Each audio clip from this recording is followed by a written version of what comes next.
निश्चित है। हम चाहें या न चाहें परंतु हमें मरना पड़ेगा। मृत्यु किसी के अधीन नहीं है। हर प्राणी क्लेश से आक्रांत है। ऐसे प्राणियों का कैसे उद्धार हो? समस्त शास्त्रों का सार क्या है? शौनक जी कहते हैं, महाराज शास्त्र बहुत कुछ हैं, परंतु कलयुग के प्राणियों के पास उसे अध्ययन करने का समय नहीं है। इसीलिए जो पवित्र को ही पवित्र कर दे, मंगल को भी मंगल कर दे, ऐसे सर्वोत्तम और सहज साधन हमें कृपा करके बताइए।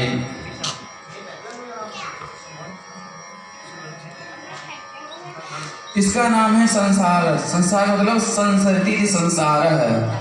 जो धीरे धीरे हमसे खिसकता जाए, हमसे दूर चला जाए, उसे संसार कहते हैं।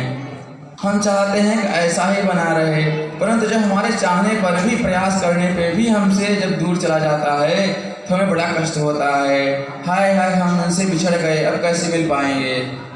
इसीलिए आया है सो जाएगा, राजा रंग फकीर, सबका एक दिन जाना निश्चित है। इसीलिए ये भागवत जी क्या है? मृत्यु को सुंदर बनाने की कला है श्रीमद् भागवत जी, श्रीमद् भागवत महापुराण। हमें कैसे जीना चाहिए ये बताती हैं श्री रामचरितमानस। राम जी ने जो जो कर्म किए हैं, आदर्श स्थापित किए हैं, वो हमें करना चाहिए।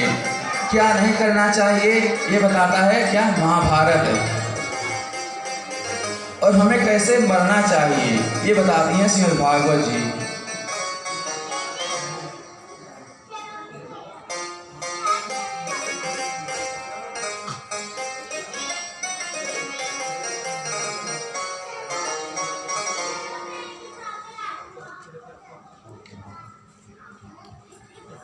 जब महाराज परीक्षित को श्राप लगा सिंह मुनि का, 7 दिन में मरना सुनिश्चित हो गया, तो देवताओं को पता चला, जब स्वर्ग में बैठे देवताओं को पता चला कि सुखदेव जी महाराज परीक्षित को कथा श्रवण करा रहे हैं, तो तुरंत देवता लोग क्या किए? अमृत का कलश लेकर के आए और सुखदेव जी के सामने रख दिए। सुखदेव जी बोले, ये सब क्या है? तो देवता पहले कुछ नहीं बोले, फिर कहते हैं, महाराज थोड़ा सा हमारा भी काम है। देवता बोले, महाराज हमने जैसे सुना कि परीक्षित के सामने मृत्यु का भय उपस्थित हुआ है, इसीलिए हमें स्वर्ग का अमृत लेकर के आए हैं। ये जो स्वर्ग का अमृत है ये आप परीक्षित को पिला दीजिए, और इसके बदले में जो आप भागवतामृत परीक्षित को पिलाने जा रहे हैं, वह भगवान का, हरि का कथामृत हम सब देवताओं को पिला दीजिए। जब इस प्रकार से देवताओं ने विनिमय का बात रखा सुखदेव जी के सामने कि प्रपास्यामो वयं सर्वे श्रीमद्भागवतामृतम्,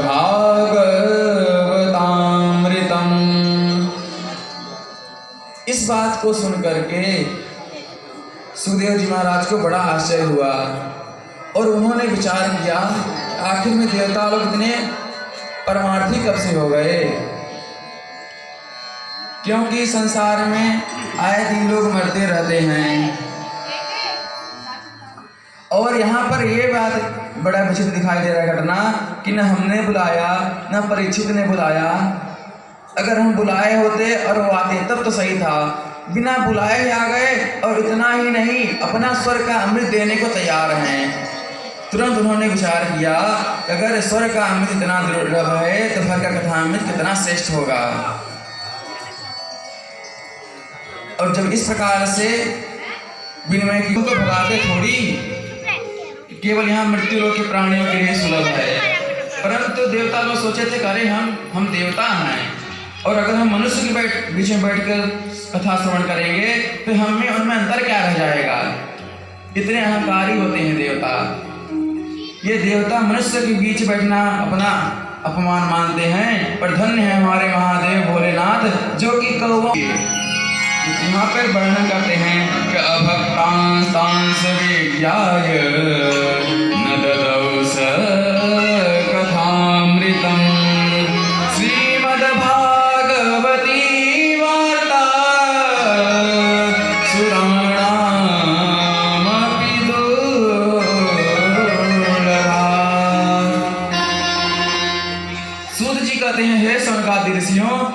भागवत की कथा है ना, ये देवताओं के लिए भी अत्यंत दुर्लभ है।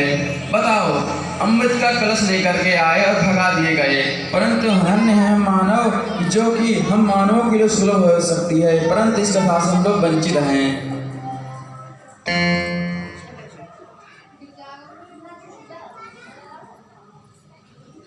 तुरंत देवता लोग अमृत का कलश लेकर के गए।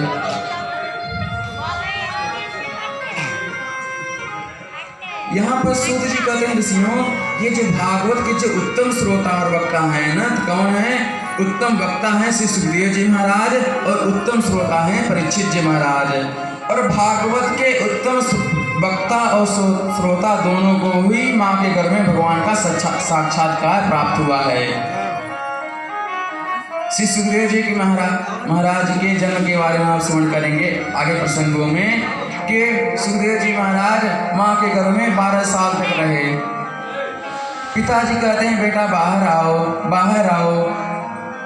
सुखदेव जी कहते हैं, पिताजी नहीं, ये संसार जो है ना कीचड़ के समान है। संसार में आते ही जब गोविंद की माया है ना, वो बड़ी बलवती होती है। संसार में जन्म लेते ही मुझे अपने बंधन में पास में बांध लेगी। तब व्यास जी महाराज प्रभु से प्रार्थना किए और बोले, प्रभु कृपा करके आप इसे वचन दीजिए, इसे दर्शन दीजिए, नहीं तभी ये संसार में आएगा। और ऐसा हुआ, भगवान का साक्षात्कार सुखदेव जी महाराज को माँ के घर में प्राप्त हुआ और भगवान ने उनको आश्वासन दिया, बोले, वत्स तुम निश्चिंत होकर के संसार में आओ कि मेरी माया तुम्हें प्रभावित नहीं करेगी। किस प्रकार से? जैसे जब वर्षा का जल होता है तो कब तक स्वच्छ रहता है? जब तक धरती पर नहीं गिरता, और ज्यों ही धरती पर गिरा त्यों ही मलिन हो जाता है। कि भूमि परत भावर पानी, भूमि परत भावर पानी, भूमि परत भावर पानी, भूमि परत भावर पानी, जीव जीवनी माया रे पटानी, जीव जीवनी माया रे पटानी, भूमि परत भावर पानी, भूमि परत भावर पानी, जीव जीवनी माया रे पटानी, जीव जीवनी माया रे पटानी। हरे राम राम राम हरे हरे, हरे कृष्ण कृष्ण हरे हरे, हरे राम राम राम हरे हरे, हरे कृष्ण कृष्ण कृष्ण हरे हरे, हरे राम राम राम हरे हरे, हरे राम बोलिए कृष्ण कृष्ण हरे हरे, हरे कृष्ण कृष्ण कृष्ण हरे हरे, हरे हरे हरे कृष्ण हरे कृष्ण कृष्ण हरे हरे,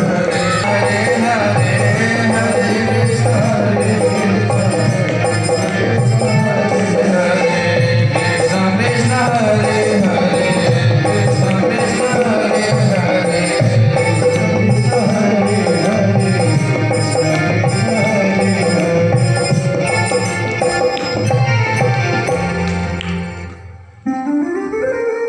तो भागवत के उत्तम वक्ता और श्रोता दोनों को ही माँ के घर में भगवान का दर्शन प्राप्त हुआ है। और परीक्षित के बारे में भी ऐसी कथा आती है कि अश्वत्थामा ने परीक्षित की माता उत्तरा के गर्भ में ब्रह्मास्त्र चला दिया परीक्षित को नष्ट करने के लिए। तो भगवान अंगुष्ठ मात्र रूप बना करके भगवती उत्तरा के घर में प्रविष्ट हो गए और उन्होंने अश्वत्थामा के ब्रह्मास्त्र से परीक्षित की रक्षा की थी। जो ही सातवें दिन कथा संपन्न हुई और परीक्षित का मोक्ष होते हुए समस्त देवताओं के सहित ब्रह्मा जी ने जब देखा तो आश्चर्यचकित हो गए। विधाता विस्मितः विराग्यो मोक्षं तथा वीक्ष्य पुराधाताति विस्मितः सत्यलोके तुलां बद्ध्वा तोलयत् साधनान्यजः।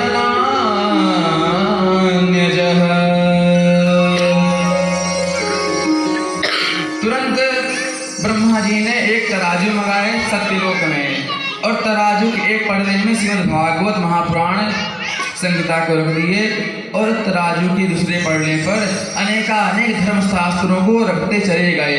और जब ऊपर उठा करके तौल करके देखा तो क्या दिखाई पड़ा, श्रीमद् भागवत की तुलना में जो अन्य धर्मशास्त्र थे उन सबके जो पलड़ा था ऊपर लटक गया। कि लघुन्यन्यानि जातानि गौरवेण इदं महत् तं परमं ययुः। ऋषियों, एक समय की बात है कि विशालापुरी धाम बद्री विशाल में ब्रह्मा जी के जो मानस पुत्र थे सनंदन, सनातन, सनत कुमार, ये चारों भैया विचरण कर रहे थे। किमर्थम? सत्संगार्थम। क्योंकि जब संत महापुरुष विचरण करते हैं तो फालतू कभी नहीं घूमते हैं, वो केवल भगवान की कथा सुनने के लिए विचरण कर रहे थे, सत्संगार्थम। उन्होंने सोचा चलो आज देखते हैं सुबह शाम तक कहीं सत्संग भगवान का हो जाए। और सनकादियों का कथा मात्र एक जीवन है। जिस प्रकार से हम सबका जीवन क्या है, भोजन है। एक दिन अगर भोजन हमको न मिले तो सारा शरीर तो सुस्त हो जाता है। तो जिस प्रकार से हम लोग का जीवन क्या है, भोजन, ठीक इसी प्रकार से सनकादियों का जीवन क्या है, भगवान की कथा। अगर सत्संग के भगवान की कथा के बिना जोर से हाँफते हाँफते कहाँ से आ रहे हो, कहाँ जा रहे हो, और तुम्हारा मुख इतना लटका हुआ क्यों है? कि कथम ब्रह्मन दीन मुख कुतश्चिंता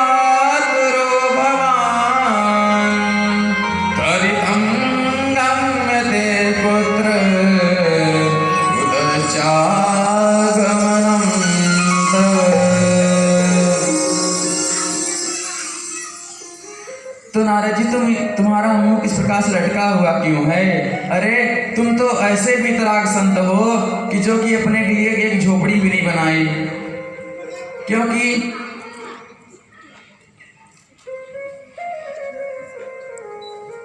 नारद जी महाराज चलते ही रहते हैं, इनको दक्ष का श्राप लगा हुआ है, एक जगह स्थिर रह ही नहीं सकते हैं। तो अस्थिरस्य नारदस्य, जो अस्थिर नारद जी हैं वो 7 दिन तक कथा कैसे श्रवण करते रहे। तो सनकादियों ने पूछा कि आप क्यों चिंतित हैं? अरे आपका मुख तो आपको ऐसी कौन सी चिंता सताई जा रही है? कौन सा आपका आश्रम इतना बनवाना है, जितना चिंतित दिखाई पड़ रहे हो? क्या कारण है? अपने चिंता का कारण तुरंत बताओ।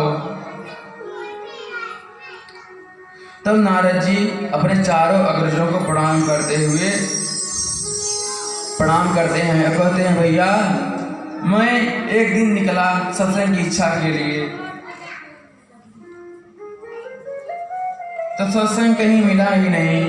मैंने पहले तो सनकादियों ने कहा कि अरे नारद जी, अगर आपको सत्संग चाहिए था तो सब तीर्थ स्थलों में जाते, क्योंकि तीर्थों में सत्संग होते हैं। तो नारद जी कहते हैं कि हम दिल्ली मुंबई थोड़ी गए थे घूमने, हम तीर्थ में ही गए थे। कौन कौन से तीर्थ में गए नारद जी? तब कहते हैं पुष्करम च प्रयागम च काशीं गोदावरीं तथा हरिक्षेत्रम कुरुक्षेत्रम श्रीरंगम सेतुबंधनम। पुष्कर गया, प्रयाग गया, काशी गया, गोदावरी गया।